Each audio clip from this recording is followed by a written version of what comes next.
Antes, e até em defesa da engenharia pública, eu queria prestar homenagem ao Vicente, que está fazendo um trabalho maravilhoso na Câmara, está fazendo planejamento, coisa que o Estado deixou de fazer há muito, e de uma forma participativa, como há muito tempo eu não via, e participativa real, não teatral como a maioria das audiências públicas são feitas. A gente está aqui para falar sobre engenharia pública.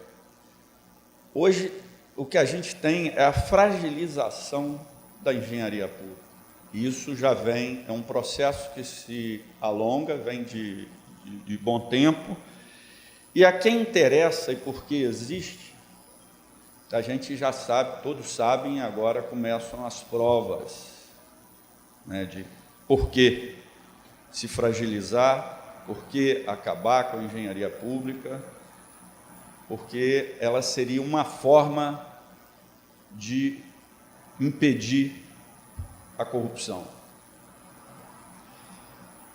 A SEAERJ, Sociedade dos Engenheiros e Arquitetos do Estado do Rio de Janeiro, promoveu no dia 14, junto com CREA, CAL, Clube, IAB, participou o Ministério Público, convidamos os tribunais de conta, o Tribunal de Conta do município mandou representante, 3, inclusive, e o Tribunal de Conta do Estado, o presidente falou que ele não poderia ir, ninguém poderia falar em nome do tribunal, senão.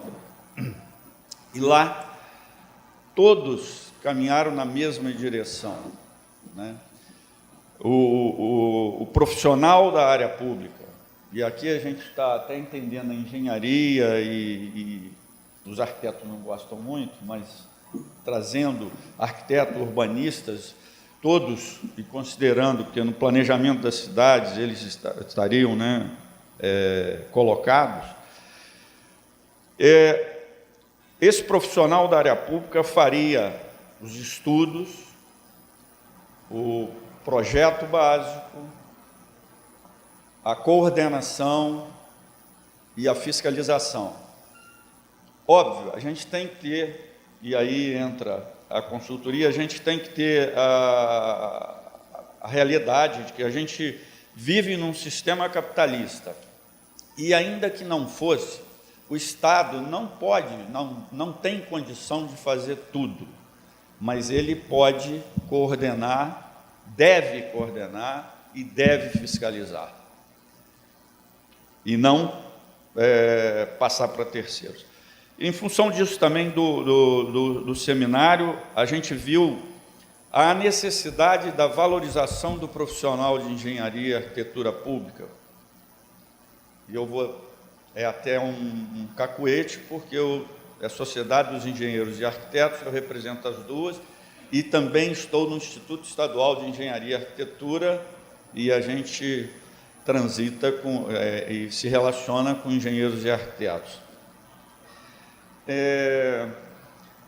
A necessidade da valorização do salário, e aí eu fico com inveja de Rio Branco, que o profissional, o piso lá é praticamente o teto do estado do Rio, é um negócio absurdo, e a gente está muito longe, muito distante desse teto dele.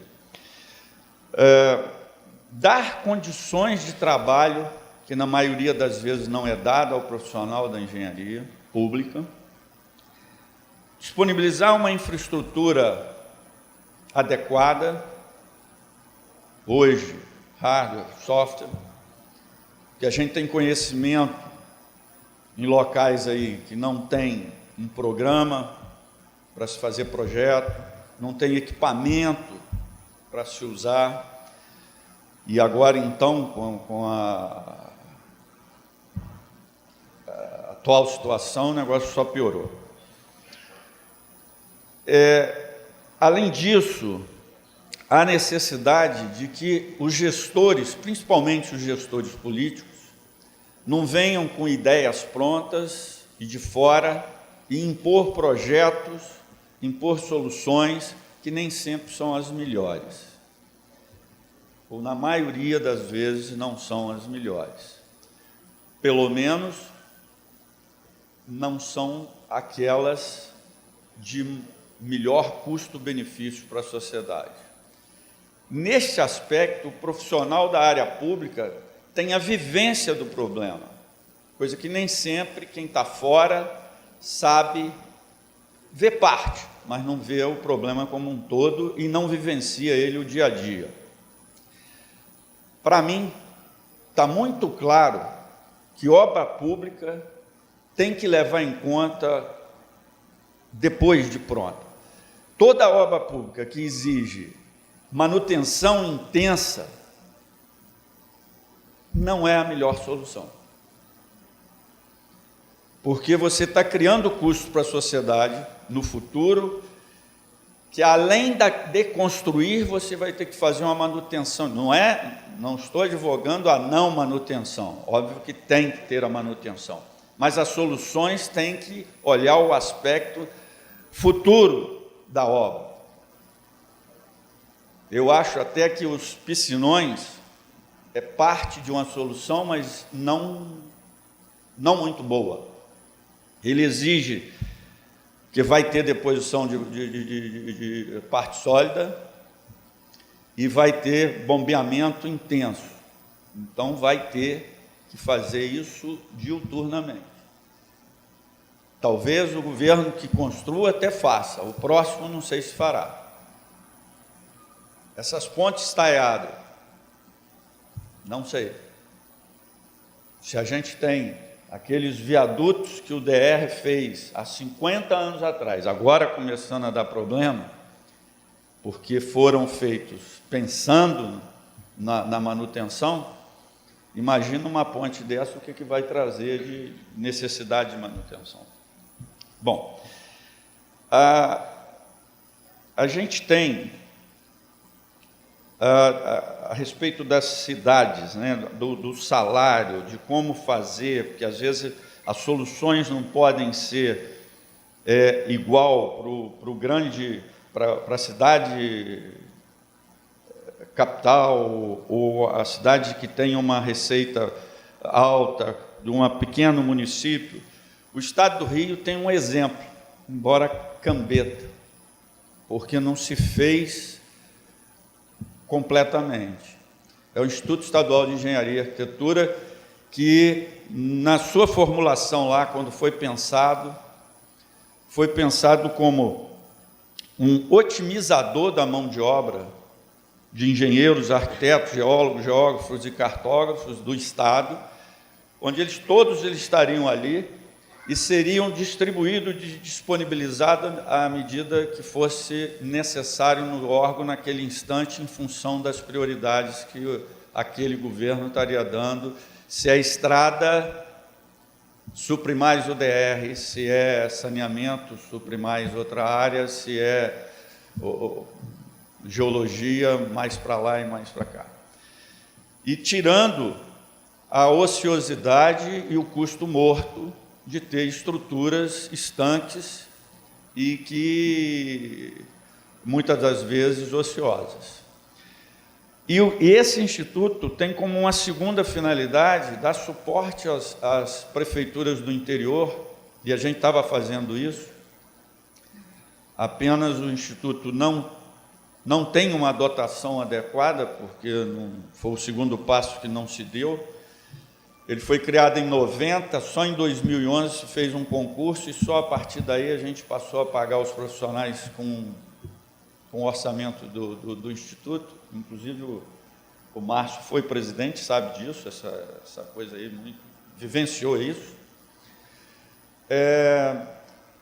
A gente, com essas prefeituras, a gente leva um corpo de engenharia, arquitetura, geologia, de um peso grande, que é o pessoal do Estado, que tem profissionais de nível maravilhoso, para prestar o serviço lá para as prefeituras que não têm condição de suportar uma engenharia, uma arquitetura compatível com o que precisa. E, às vezes, eles conseguem verbas parlamentares e não tem projeto. para usar aquele dinheiro. Perdem a verba por falta de projeto. E isso aí a gente poderia fazer, a gente poderia suprir, estava fazendo, agora deu uma parada, e de forma que era quase que cada um ia no seu carro, a prefeitura dava a estadia, porque o Estado não tem dotação, não tinha, mesmo na época de ouro, que foi aí atrás.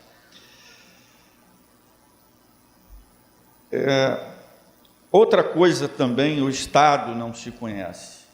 O Estado e a Prefeitura, a gente na CEAERJ chegou a essa conclusão e formatou até um projeto, nós nos conhecendo, que é o órgão estadual ou municipal, que até agora parece que do município foi proibido, ou pelo menos obstado, adiado, as apresentações, mas o Estado já se fez, onde o órgão vai lá e diz o que faz, para quem faz e como faz, e a gente está tendo resultados muito bons, porque dentre os convidados a gente chamou deputados e tal, e na apresentação do DRM, que é o Departamento de Recursos Minerais do Estado, que fez um trabalho belíssimo na área de pedras ornamentais no Noroeste Fluminense, que é uma zona depauperada, e que tinha, quando eles começaram o estudo,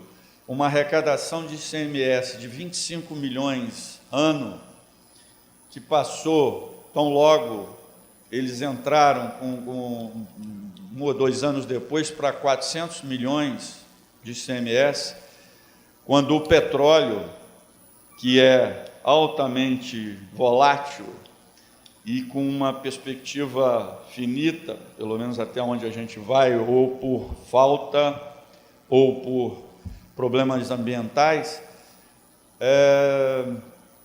na época era 1 bilhão. Agora caiu para 600 e as pedras para 300 e pouco. Mas a pedra, simplesmente o DRM foi lá, ensinou como se regularizar e fazer direito, atendendo às normas do meio ambiente, atendendo todas as normas, e passou de 25 para 400 milhões, e podendo, se fosse agregar tecnologia, passar para 1 bilhão ou até mais. E a gente até brinca que os romanos, desde antes de Cristo, tiram pedra lá, mármore, e estão até hoje. É um negócio que pode perdurar aí pelo menos por 2000 anos. Não precisava o Estado ficar amarrado a uma única fonte, e que agora a gente viu o grande erro que deu. Isso tudo porque não olha para dentro, não respeita os profissionais que tem. E no dia do DRM, o Luiz Paulo foi lá, deputado, engenheiro, oriundo até do DR, conhece muito de serviço público, conhece muito da engenharia pública, mas ele se diz, e como legislador já na 3ª ou 4ª, ele se diz surpreendido pelo que ouviu do DRM, quer dizer, nem ele. E o duro é a gente ver os políticos chegarem com empáfia, nada contra o político, ele tem a sua função, mas ele teve época em que ele respeitava o profissional da área pública, ele ouvia o profissional da área pública. Hoje, eles são imperadores, trazem o projeto, sei lá de onde, sonham, ou tem pesadelo às vezes, ou passa isso, o sonho dele vira pesadelo da população, porque paga às vezes muito por uma coisa que nem quer. Na CEAERJ a gente fez lá um debate sobre favelização.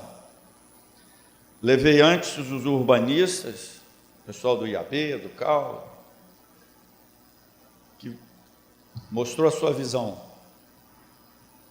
Chamei, num segundo momento, o pessoal da própria comunidade, líderes comunitários.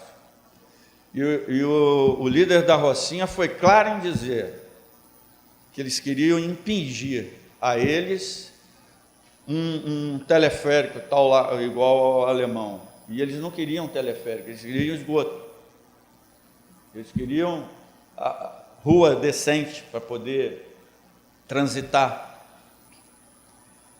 Queria iluminação, mas não, queriam dar o teleférico. Não olha para dentro, não respeita os profissionais da casa, que são, na maioria das vezes, ou elegem uns poucos, e esses são premiados, mas a grande maioria, às vezes profissional com um currículo maravilhoso, que vai para uma consultoria e se dá bem, mas não é respeitado. Então, a gente, nesse seminário, a gente fez as apresentações dos representantes das várias entidades ali postas, e depois, à tarde, a gente criou 2 grupos, um para formular um manual ou uma cartilha para os profissionais da área pública e outro para indicações para os dirigentes. Como não proceder, ou como proceder corretamente. E aos profissionais, primeiro, o serviço público é formal, só aceitar ordem por escrito, nada verbal, porque depois ele vai pagar por isso. Não aceitar prazos inadequados para projeto, obra, lá o que seja. Não exigir que seja feita a anotação de responsabilidade técnica de cada serviço de trabalho e obra. Não se permitir acuar em relação a prazos e condições e projetos que não são de interesse da sociedade. É óbvio que isso aí é uma pretensão, é uma vontade, a gente está colocando, mas a partir nós vamos tentar depois, e esse documento vai ser chancelado por todas com exceção do Tribunal de Contas e do MP, porque são órgãos de fiscalização, mas os órgãos representativos de classe, o clube, CAL, CREA, IAB, junto com a CAERJ, vamos chancelar isso, e nós vamos tentar, junto aos legislativos, que isso se torne lei, para poder realmente haver o cumprimento da lei. A gente tem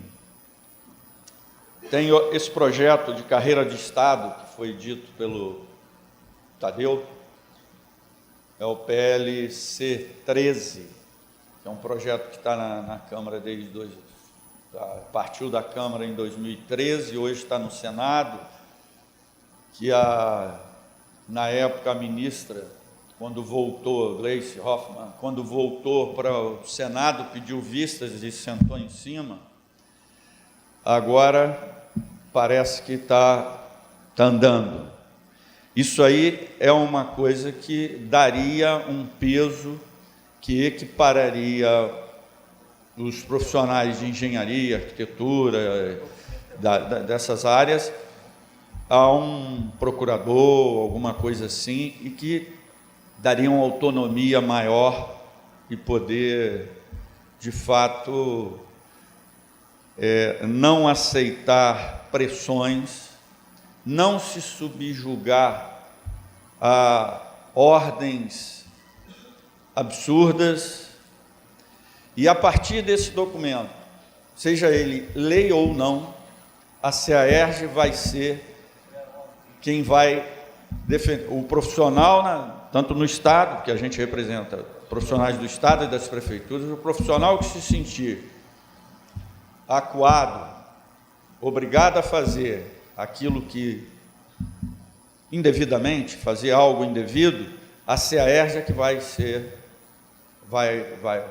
protegê-lo e vai sair em seu socorro, não mais ele só. Obrigado. Boa noite.